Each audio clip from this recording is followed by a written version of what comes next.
Okay, so yes, good morning. My name is Mike Bauer. Today I'm going to talk a little bit about the mapping interface. This is part of Legion that most people are the most interested in. The reason that people are so interested in this is that our main goal in designing Legion this way of having this explicit mapping interface is that we care a lot about performance portability. And when I say we care a lot, I mean we keep it right on par with making sure we don't do anything that compromises absolute performance, right? And so one of the reasons that we have to go through all the detail this morning with all the talks that Alex and Sean and Elliot gave is that we have to add some levels of indirection in order to abstract a lot of the important properties of our programs in order to make them truly performance portable. So for example, we make sure that our task IDs don't include specifying which variant of task we're going to run. Are we going to run a CPU or a GPU? We just provide a task ID and we allow the mapper to choose later which kind of task variant we're going to run. Similarly, logical regions don't apply placement or layout, and the reason for this is we want to abstract our data, right? And so we need to be able to decouple all these different properties of our programs in order to make them truly machine agnostic. So what are these properties, and what do you need to do to make your program truly machine agnostic? I think there are 4 things. So first thing, you need to make sure that you make sure that you're going to decouple all the parts of your specification of your application from how it's actually mapped onto the real hardware. And that includes 4 things. First, you need to decouple where tasks run. So you don't want to say anything about where tasks are going to run in your specification. Second, you want to decouple all your choices about where your data is going to be placed in the memory hierarchy. Third is you want to decouple how your data is going to be laid out. And fourth, you want to decouple which task implementation you're going to run. And effectively, these 4, you can think of them for any one task that you're going to run. These are the 4 things you're going to have to, the mapper is going to have to decide in order. Is, pick a place where your task is going to run, then pick where you're going to place your data, then pick how your data is going to be laid out, and then pick how you're going to actually implement this task. And so, we have all these levels of indirections in all of the abstractions we talked about this morning in order to hide all these decisions from our actual application specifications. So once we write a Legion program, we don't want to have to rewrite it for every new machine we're going to run on. And so this mapper interface is going to be the thing that we do have to rewrite, but it's a very small and self-contained and well compartmentalized piece of code. So Mike, do you have a library of generic mappers that we can I'm going to get to all that. We're going to get there. Hey, I'm just a seed for you guys. You're just planning. I planted you right there in the middle so you can ask all the good questions. Okay, so first a little bit about our philosophy of how we're going to do these mapper interfaces. So we care a lot about performance portability. One thing that we don't believe is true is we don't believe that we can make good decisions for every single application inside of Legion. Okay, we don't think that our runtime should be expected to make good decisions for every single application because every application is different. They all have different constraints. Every machine is different. There's a giant cross product of all the applications and machines that we care about. And we're not going to be able to express, have a smart enough runtime to make all these decisions for us. So we believe that guessing about performance decisions and mapping decisions is a very bad way to go about, writing these applications. In particular, I've had a lot of experience building high performance codes.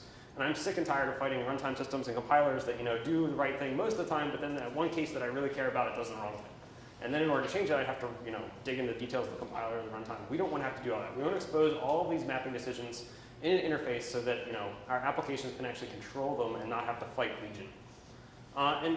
This is one of the important properties of Legion is that this actually allows us to build higher levels of abstraction. They're going to be able to actually reason about how to make these mapping decisions. So if we have some hardware that we're running on and we have Legion running on top of that, one of the things that we want to enable is building higher level abstractions like DSL, apps, and auto tuners, and so forth. All sorts of higher level things that we could write, have people building on top of Legion. If we had sort of a hard barrier where Legion tried to guess about these mapping decisions, effectively the control over the mapping reaches all the way up to the top of where Legion is, but then nobody else above us could control it. So instead what we do is we get rid of this hard barrier. We're going to expose an interface that's going to allow our higher level abstractions to actually make decisions about mapping. And as a result, this propagation, the control of the mapping decisions is going to be able to propagate into these higher levels of abstraction. And as a result, this is how we're going to facilitate building higher levels or higher level abstractions on top of Legion. And not have to worry about Legion sort of being the bottleneck or making bad decisions about performance.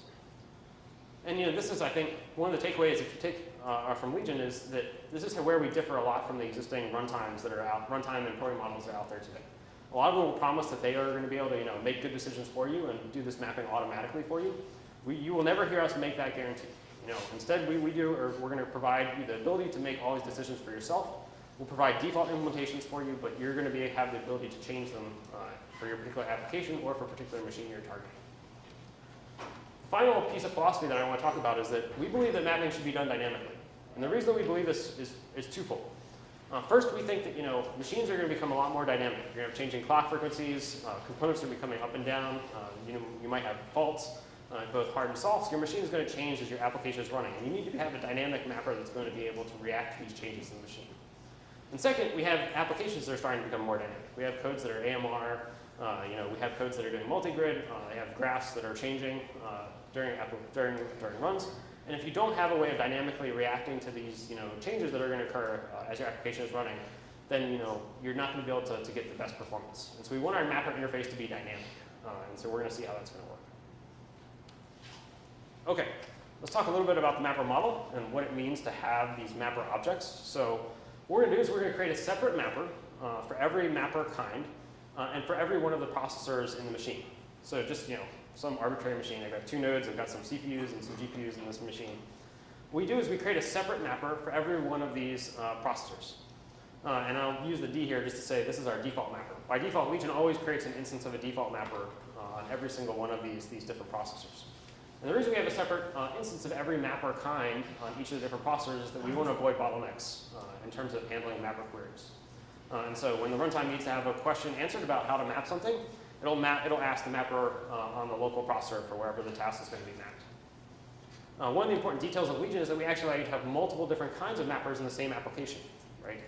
So what this allows you to do is to actually compose different pieces of software in the same Legion application. So you might have different libraries that each have their own custom mappers, and then the tasks that are going to be managed by each of those custom mappers, and then some of your Legion application might be managed by a default mapper, and you can create as many of these different mappers as you want inside of your Legion application.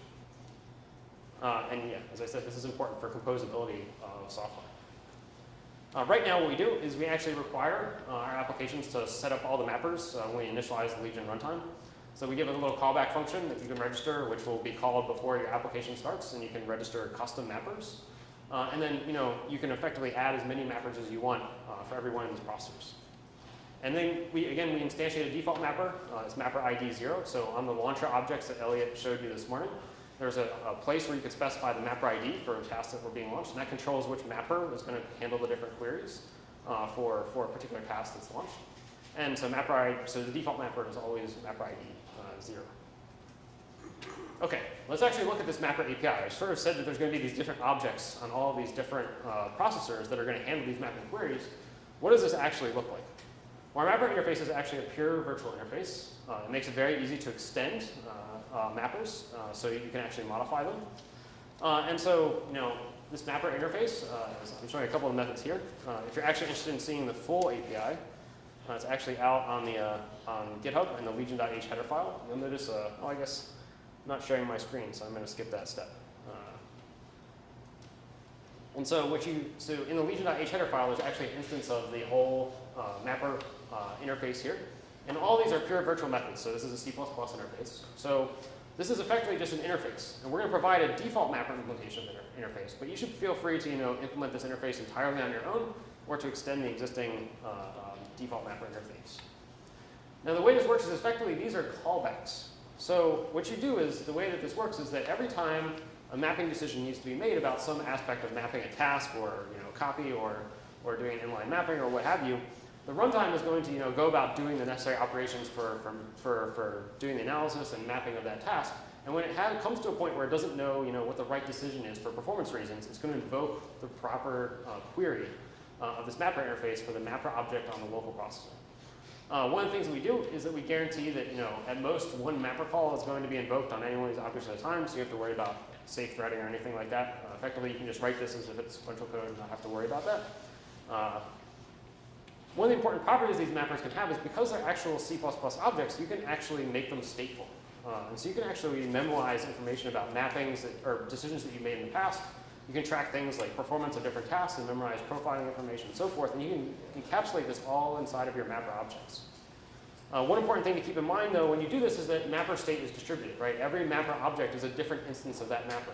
And so they might have different pieces of state that they've accumulated as you're running. Okay, as I mentioned, one of the things we do is we provide a default mapper implementation. And the reason for this is that we actually want to have make applications very easy to develop for critics, right? So the default mapper effectively has some heuristics, and it does some stuff like actually trying to figure out exactly, it has some heuristics for handling applications that are good, but they're not great, and they're not going to do the right thing in every case. But this allows you to sort of write out a Legion application and get things running and not have to worry about actually handling all these mapper queries when you're first building a correct version of your code. One of the cool things you can do is that, if you decide to sort of leverage this default mapper, when you go to start building custom mappers, you can actually extend the default mapper. What that means is, you just, do normal C++ inheritance, and then you overload, the particular mapping queries that you want to change, but you can leave all the ones you don't want to change alone. You don't have to touch them, right? So this is really great. This is, leveraging good software engineering practices where we have an interface that's, closed for modification but open for extension. And so we can extend, as we want to develop custom mappers. The cool thing is this lends itself to a very natural performance tuning loop. And the way this works is we start off with the correct version of our code. And what we do is we run with the default mapper. We're going to performance profile our application. We're going to talk about some of the tools that we have for doing that this afternoon. Once you do this, you can determine what your performance bottlenecks are. You can then start customizing or continue customizing some custom mappers that you built. And then you can iterate on this process as many times as necessary in order to get the performance that you need to. Right? And as a result, you only have to change the mapper calls that you really need to in order to affect performance. One of the important properties that this loop depends on is that none of the mapper calls that are made, no matter what decisions you make in these mapper interface calls, you can't impact the correctness of your code. Legion's always going to issue the necessary copies and synchronization based on the specification of your application. And as a result, you will never ever break your application by a mapper decision. And as a result, this performance tuning loop gets very, very simple. Right? You can try all sorts of different ideas and actually explore the space of design of mapping decision possibilities at runtime. Okay, I'm actually going to dive into some of the mapper details of the mapper interface calls. But before I do that, we actually need to have a way of talking about the machine, right? So if we're actually going to handle some of these mapper queries, we need a way to actually reason about what our machine looks like, right? We've gone through a lot of trouble to actually decouple our applications from what the machine looks like. But our mappers actually need to know what the machine looks like so they can handle these mapper queries properly. So the way that we think about our mapper is that way that we think about a machine is really just as a graph of processors' memories. So let me give you some example. Our nodes in this graph are going to be either processors' memories, and they're going to have all sorts of attributes attached to them. So such as the kind and the speed of the processors. So we might have some CPUs, some GPU, a GPU, an OpenGL processor, what have you. For our memories, we track all sorts of properties such as the kind of the memory, how big is it hard in terms of how resilient is it to failures. So we can have disk memories and zero copy for GPUs, NVRAM, NUMA, DRAM, frame buffers, so forth. And then what we do is we attach edges between these different nodes in our machine model. And so what we do is these edges actually allow us to capture relationships between different nodes inside this graph. So one of the types of edges that we have are edges for describing processor memory affinity. So we might have CPUs with different affinities to different NUMA domains. And what you'll notice is that we'll actually track stuff such as bandwidth and latency for each of these different NUMA domains. So some processors might have higher bandwidth and lower latency to their local NUMA domain, but or higher bandwidth and lower latency to their local NUMA domain, and the opposite for the farther away NUMA domains. And so we can capture these kinds of relationships between all the different kinds of processors and memories that exist inside of our machine. And then we can also capture similar memory affinities between different memories inside this machine. So looking at how expensive does it take to do a copy between different kinds of memories. And what we do is we expose all this in a singleton object called the machine object interface. And you won't actually find this object in the legion.h header file. And there's a reason for that. And that is that we don't want you to actually use this machine object when you actually write your Legion code. We want you to only use it when you actually write your mapper code. And so it's in one of the other header files inside the runtime. So you should not be using the machine object when you write your application specification, only inside of your mappers. Yeah? All of this information is documented. inferred. What's that? It's inferred or defined by the user. So the machine object is right now, it's provided by the runtime. Right now we sort of hand-coded it pretty much inside of our runtimes. We'd like to have a runtime that actually could look at your machine and dynamically figure out what it looked like and fill in all these properties for you. One of the other things that we're actually looking forward to having is that right now this machine object is a static singleton, so it's effectively just a query interface, and you can query it and you'll get the same answer every single time. We'd actually like it to be dynamic and actually react to changes in your machine. So if you lose a node, right, we'd like our machine to actually change its state so you could actually have your mappers recognize that the state of your machine actually changed at runtime. Yeah. So I don't see processor relationships. Like, do you care about cache coherence and things like that, or could you optimize for I'm not sure what a processor-processor relationship would mean. And so that's why we don't have them. For example. What's that? A subset that might be cache coherent, for example, where you know it's further away, but you don't have to do explicit copies. What I was going to tell Go ahead, you, what you you also go. don't see on there yet is caches. And it's because we haven't found a way to control caches enough to actually provide any guarantees to the application. Should caches become more controllable and or scratch memory-like type things, then you'd absolutely see them start showing up in here. And in general, to the extent that two processors are going to talk through memory, it's our expectation you would see processors be processors in memory to other processor. Yeah. So the machine object, I guess is the assumption there then that you have a set of heterogeneous nodes or homogeneous nodes? So no. So we don't assume anything about the different nodes. We actually enumerate all the processors and all the memories in the machine separately, and you can figure out which nodes they're on. But if you had specialized nodes that were virtual or like visualization nodes and then compute nodes and so forth, they would show up as different sets of processors and memories inside the machine. So we don't assume anything about homogeneity. Because like a lot of crates, you might have like half your nodes have GPUs and half Exactly, and we expose all of that detail in the machine model. Okay. One more question. Sure. Does every instance of the runtime have a full copy of the machine model in memory? Yes. We build that up front when we initialize the runtime, and there gets a lot of interesting questions about what happens if things start changing right in the runtime. But right now, every node in the machine will have an identical copy of the machine model that contains the entire machine. And so, in the limit, how much memory do you expect that to consume? It's not that much, right? At worst, you've got a few thousand nodes, right, with a few tens of processors on each. No, we don't. We have more than that. Yeah. Right? We have 100,000 nodes on our big machine. Okay, 100,000 nodes and 64 bits to represent each processor is like nothing, right? Okay.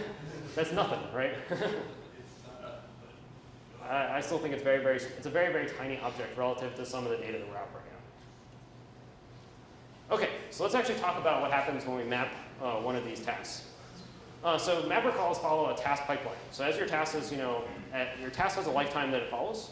Effectively, there's a couple of different mapper calls, and they're going to pretty much happen in this order every single time you run through a task. We have a call for selecting task options, which are going to pre-configure some properties of task. We're going to do some pre-mapping operations on a task. We're going to map the task. We're going to select the particular task variant that we're going to run, and then we're going to post-map the task. One of the important details of this pipeline is that not all of these mapper calls are going to happen on the same mapper object. So tasks can move around inside the machine. And as a result, you can choose, effectively mappers can control where these task queries happen based upon where they decide to send a task inside the machine.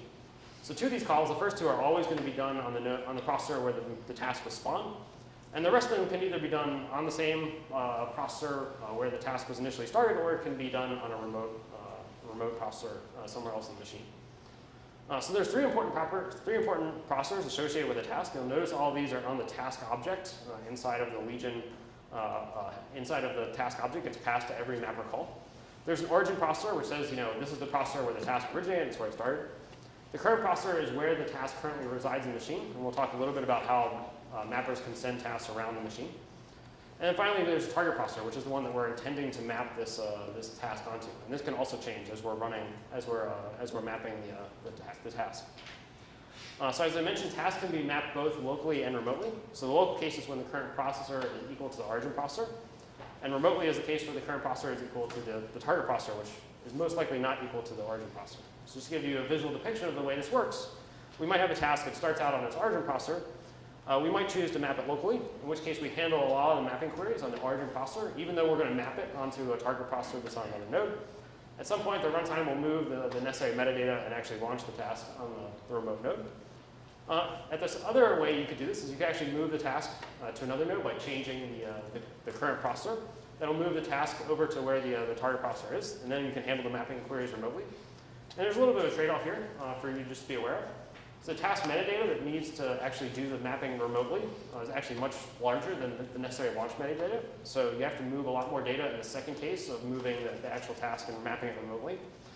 The alternative, the trade-off there is that remote mapping actually allows you to have multiple tasks mapping in parallel from the same context. And so you can get a lot more mapping parallelism involved. So there's a trade-off in terms of how much data you move, how much metadata you move versus how much parallelism you're willing to expose to the mapping process.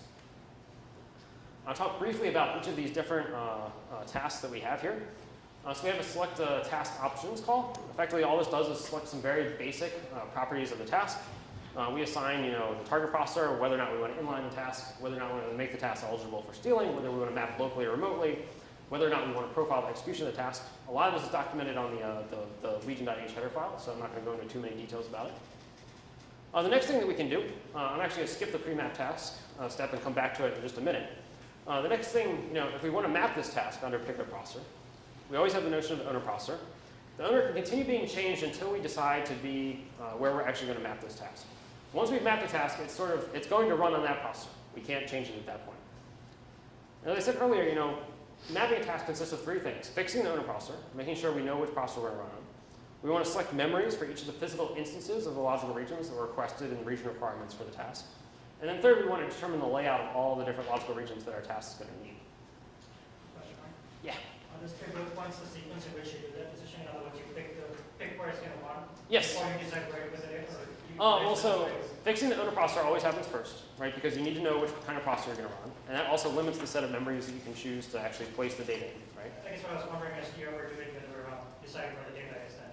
That price for you? So one of the things that we provide to you, and I'm going to talk about this on the next slide, is we actually give you some information about where current valid physical instances of the data already reside. And you can use that to inform the decision about where you're going to actually place your task, right? And that's sort of the locality information that you're looking for, right? Okay, so in this map task call, I'm giving you the actual interface. We give you this is the virtual bool map task. And we give you a pointer to the task object for what we're mapping.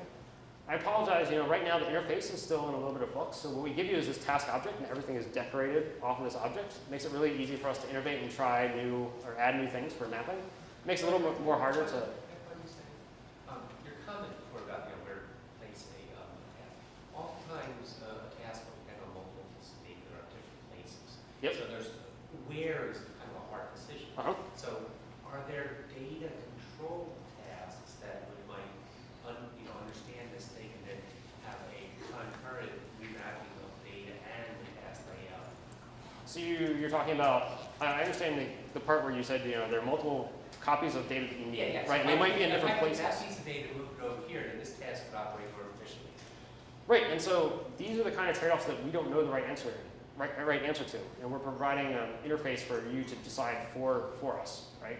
So we're not solving this problem, right? We're providing an interface for you to actually tackle it yourself, right? In a way that's particular to the machine and application that you're targeting. True. So it sounds like one could do it through the map. Exactly. This is the kind of question that if Legion guessed, we would make the wrong answer 50% of the time, right? Or some non-0% of the time, right? And so by exposing these sort of questions to the mapper interface, we're allowing you to do the right thing for your application, as opposed to us doing the wrong thing sometimes. Okay? All right. So for this map task, effectively all you have to do is look through all the region requirements. Effectively, once we've called the map task, once the runtime invokes this map task call, we know which processor we're going to map on. We know the target processor that's annotated on this task object that gets passed to the map task call. And what you would need to do is go through each of the region requirements that we initially specified for this task and choose memories from where we want to create the physical instances of these tasks. So the task object has a vector of region requirements. It'll look exactly the same as the one that the application specified when it launched the task. And what we do is we give you, the name of this field is called regions, and it's just you iterate over all this vector of regions. And what we want to do is provide a list of or I guess what we give you is a list of the current memories that contain valid data for each one of these region requirements. And what we want to do is actually annotate each one of those region requirements with a set of memories where we want to actually try and create physical instances for the task that we're on. So the mapper fills in this ranking, this target ranking of memories for each of the different region requirements. And then what the runtime tries to do is it tries to either find an existing physical instance of that memory or to create a new one. And if it fails on the first one, then it goes on to the next memory that you specified. So you can actually specify like a ranking of memories. And we will iterate through them and try and create a physical instance or find an existing one. And then if they both fail, then we move on to the next one. Okay, And finally, we have a way of providing the layout. Right now we do it with a blocking factor that effectively says, do you want to do an array of structs, in which case you provide a blocking factor of 1, which says, lay out a thing of field A and a thing of field B and a thing of field C and so forth. Alternatively, you could specify a large blocking factor, which would give you the equivalent of SOA. Okay, I was going to run through the map task call in actual code, but I'm running a little short on time, so I'm going to skip that. But if you actually look at the map task call in the legion.h or in the default mapper, defaultmapper.cc, it's about 25 lines of code. It's really simple, and it's very, very basic. Effectively, the heuristic the default mapper uses is it just chooses a ranking of memories that are visible from each processor based on either latency or bandwidth, depending on whether we're mapping on a CPU or GPU, and then just sticks that ranking of memories right in onto each of the region requirements, and we're done. And it's a very, very simple heuristic that the default mapper uses. There's lots of room for improvement for when you go to do custom mapping for your particular application. Okay, so one of the things that Legion does is after we've actually chosen a mapping for our particular task that we're mapping, you might need to actually issue some copies that you need to actually bring data up to date if you created new physical instances that your task is going to use. So sometimes there might be actually multiple valid copies of the data in other parts of the machine where you need to actually move this data to the processor where you're actually going to run. So just to give you an example, we might have a couple different memories here. We might have 2 existing instances of a physical instance of a logical region, and they both have valid copies of the data. And the runtime isn't sure whether if you're going to make a copy in your GPU frame buffer, the runtime doesn't know whether you want to do the copy from DRAM or whether you want to do it from the gasnet memory. Again, we're not going to guess the right answer here for you. We're going to leave it up to you to pick the right particular choice for your particular application. So again, Legion is never going to guess about these kinds of questions. So there's another mapper called rank copy sources that effectively says we need to do a copy. We're going to give you the set of existing source memories, and we're going to give you the destination memory where we're going to need to do this copy. And then you give us a ranking of which order you think the copies of the memories of where you think the copy should be done from. We're currently in the process of overhauling a little bit of this task mapping API in order to make it a little bit more intuitive and easy to use. The mapper interface is the one that's part of Legion's most in flux at the moment because it's requiring a lot of innovation in order to do the kinds of things that we want to do. And so, if you have feedback about this interface, now is a very, very good time to get it to us. So try writing some mappers and sort of give us suggestions for what you would like to have your mappers do. We are open to all sorts of suggestions. But right now, the first thing we're going to do is actually switch from being memory aware to actually being physical instance aware. So you can actually have mappers that see the existing physical instances and how they're laid out, and which fields are up to date and which ones aren't. The map task call will not change a whole lot. It'll effectively have the same semantics. It'll just be that the API is going to change a little bit. I'm going to skip some of this stuff. Okay, the fourth mapper call, after we've picked where we've mapped our tasks, now we need to actually pick which variant of our tasks we're going to actually run. Right, so once we've actually filled out all the information about where our physical instances are going to be and how they're going to be laid out for this particular task, now we can actually pick a variant that makes sense for this particular constraints based on the placement of the logical or the placement of the regions and also the layout. So if there are multiple valid variants of a particular task, the runtime again is not going to guess. It's going to invoke this mapper query, and you get to pick which of the different variants you want us to run. If based on the constraints there's only one valid variant, then the runtime will just go ahead and use that one. And of course, one of the questions you might ask is, there could be a lot of variants in the case where you have a large combination of different kinds of processors and different kinds of data layouts and placement of regions and so forth. You could have potentially hundreds of variants for just one task ID. And so is there a better way rather than registering all of these different variants up front? And of course the answer is yes, and we're going to talk about it a little bit more this afternoon in the section on metaprogramming. One of the important things that can happen when you actually go ahead to actually actually start writing your own mapper or own custom mappers for your application is that mappings can actually fail. And the way that they fail is that there are a couple of reasons you could fail. First one is you might have actually exhausted some of your resource utilization. If we've actually mapped a lot of tasks well into the future from where actual execution is taking place, we may have consumed all the memory in a particular memory that we want to actually map a task into. The result, runtime is going to say, I can't map it there, there's no memory in it. So what you have to do is sort of wait for that application to catch up a little bit and free up some of the existing resources that you're using. So that's one way that your mapper can fail, or your mapping of a task can fail. The other way you can fail is if you try to do something illegal, if you try to map into a memory that's not visible from the target processor, or you create a mapping such that you don't have a variant that could actually use this particular mapping. The runtime will tell you about all these failures. We do this with a mapper call. We say notify failed mapping. This will tell you that your task has failed to map, and it'll actually tell you which region requirement caused the failure. And then what you can do is you can do one of a couple of things. This will automatically go back on the list of tasks that are ready to map, and mappers then can either try to map them again later, or you can actually try a different mapping strategy or whatever you want to do. One thing to be aware of is that this repeated failures of mappings can look a little bit like live lock. It's just something to be aware of. The default mapper will fail if a task if a task fails to map a couple times in a row. The default mapper will actually tell you that you'll actually exit out of your application.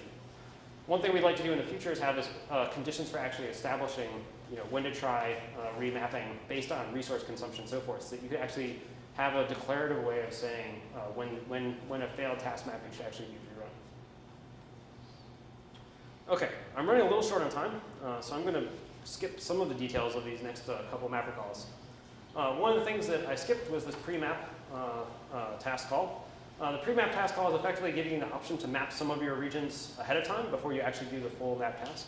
So you can control a little bit of your mapping in advance on the local node. And there's some special cases that we handle there.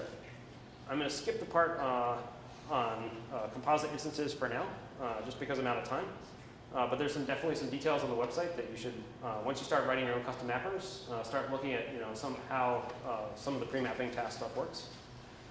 The last stage, just to give you a brief mention of what it does, is once you've actually mapped your task, one of the things that you do is we're actually going to add this post-map task call, which is going to allow you to actually effectively checkpoint a logical region into a hardened memory. So you can actually make your application more resilient. And the idea is that once your task is finished running, you can issue a copy of some of your data, either a particular logical region or particular fields in the logical region, to a hardened memory, so you can actually back that up for future use. There are some similar mapping calls for other operations in addition to tasks. So Elliot and Sean talked a little bit about region-to-region copies and inline mappings and so forth. These are the way that we handle requests for mapping regions right in line in a task and so forth. They look very, very similar to how map task works. You effectively annotate stuff on region requirements the same way you do with tasks. There's nothing special here. Just be aware that there are these special mapping calls for other operations other than tasks. One of the important things the mapping interface gives you that's above and beyond what a lot of these mapping interfaces give you is that in addition to controlling how you actually map your application tasks, we actually give you a lot of control over the runtime state and how it actually operates. So the Legion runtime is really operating as this big out-of-order task processor. It's effectively looking at streams of tasks and figure out how they can run in parallel and so forth. And so Legion this mapping interface actually gives you a way to control how far into the future you're actually going to run. And again, this is a kind of machine and application dependent decision that you're going to want to have your mappers make, and we're not going to have to hard code into our runtime. Just to give you an example, this is a picture of one of our profiling runs from S3D.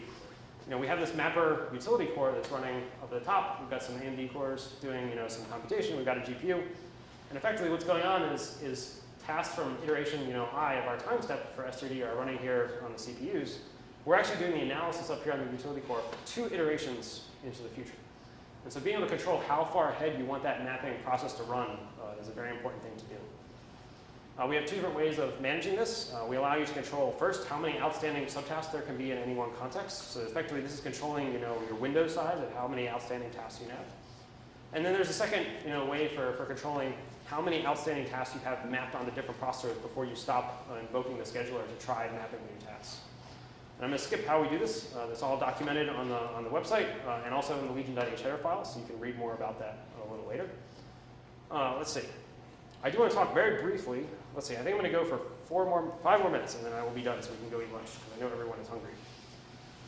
One of the important details of Legion is that how do you decide when to start mapping tasks?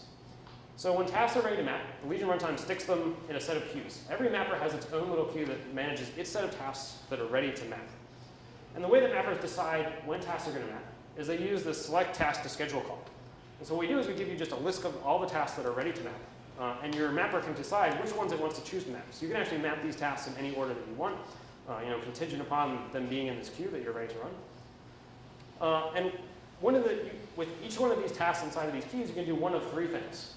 First, you can choose to start mapping. So you set the schedule flag to true for this task, at which point the runtime will kick it off and start running through that pipeline that we saw earlier for each of the different task mapping queries. Second thing you do is you can change the current processor. And what this will do is it will cause the runtime to send this task to another, to this new current processor.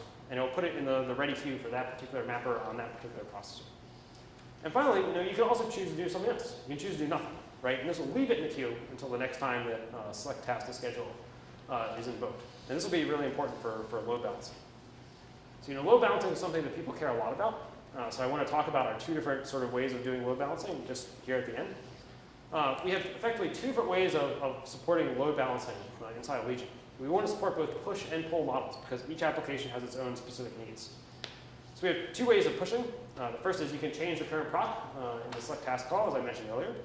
Second one is for index-based task launches. We have the slice domain call, which allows you to recursively decompose your index space into sub-slices.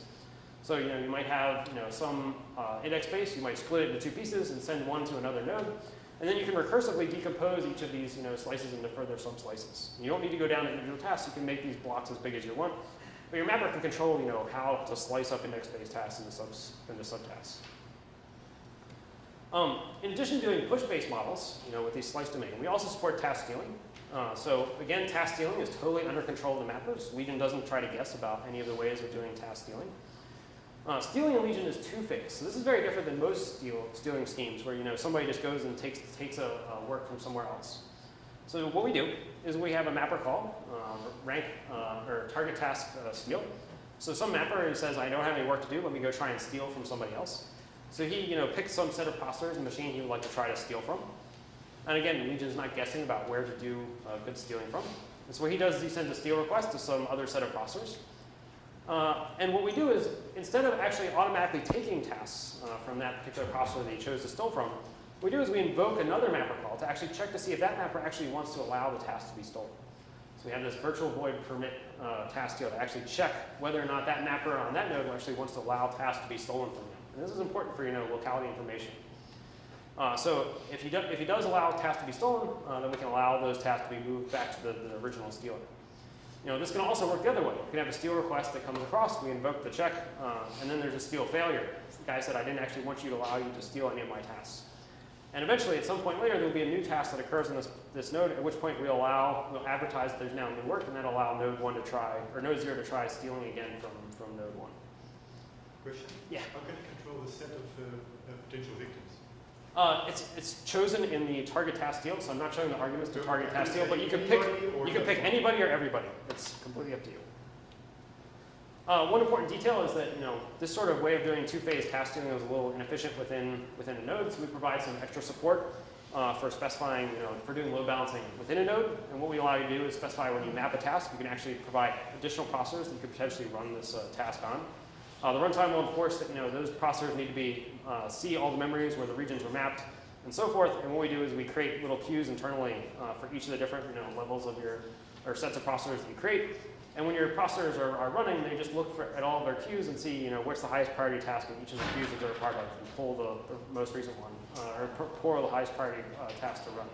And so you can assign tasks to sets of processors instead of specific processors, and this allows you to load balance effectively within a node. Yeah. This will work the same way with multiple GPUs? You have to be a little bit careful there because of the mapping. Once you've mapped, if you map your data into a memory that's visible for multiple GPUs, then you're okay. If you mapped it into a particular frame buffer that's not registered with another GPU, you can get into some trouble there. And the runtime will tell you that you're not allowed to map into that additional processor. So, I'm going to mention briefly that we have all sorts of support for the runtime, or for the mappers to introspect all sorts of state about the runtime. You can see all the shapes of the region trees that have been created by the application. You can see all the task variants.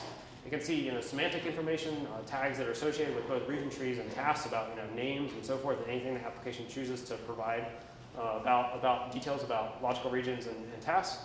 And finally, we can actually see the dynamic dependence graph that's being constructed as the application is running. So we can use this to help make good mapping decisions. And finally, mappers can profile task execution to actually see how tasks run with particular mapping. This allows them to close the loop to decide what are good mapping decisions. You can actually have mappers that auto-tune themselves actually try a mapping and profile the task and then figure out how that worked, and then continue and then say, maybe that didn't work so well, let me try a different mapping and see how that performs. I'm going to skip a lot of the other mapping features. We're going to talk about some of these this afternoon. I'm going to skip the section on resource deadlocks because we handle all that for you. There are a couple of open mapping questions that you should be aware of, and if you guys have ideas, we're happy to hear about them.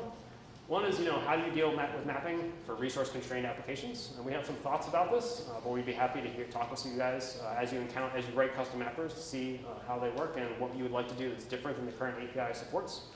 And the other thing, we're interested in doing is providing mechanisms for doing task fusion in the dynamic dependence graph. And finally, ways of actually doing task replication. So sometimes it makes sense to, instead of moving data from one node to another, to actually replicate a task on 2 different nodes and generate 2 different copies of the data in different places, because it's oftentimes more efficient. So these are all things we'd like to add to our mapping interface, but we're looking for sort of input on good ways of doing all this stuff. So I'm sure everyone is hungry, so I'm going to stop right now, and we can talk offline in detail. And again, we'd like to hear, the mapping interface is open for innovation, so we're happy to hear suggestions that you guys have about better ways of doing this.